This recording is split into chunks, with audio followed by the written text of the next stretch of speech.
पदावर असू दे, शासनाच्या पदावर असू दे किंवा तो मंत्र्याच्या पदावर असू दे किंवा तो सरकारमध्ये असू दे नाही तो कुठं असू दे, तो गेलाच पाहिजे.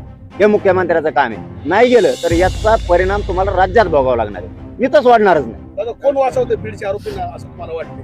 आता सरकारच म्हणायला लागलं ना वाचवतंय. सरकारमधला कोण वाचवते? अरे सरकार मधले वाचवत मी सरकारच सगळं त्यांचंच आहे. सरकारच त्यांचं आहे.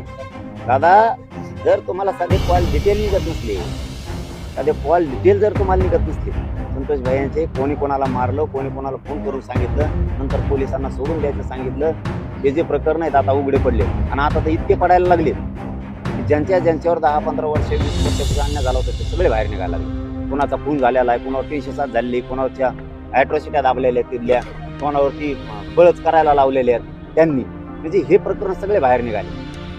कोणावर किती अन्याय झाला, कोणाचे पैसे दाबले, कोणाचे जमिनी दाबल्या, कोणाचे प्लॉट दाबले, सगळं बाहेर निघायला लागले.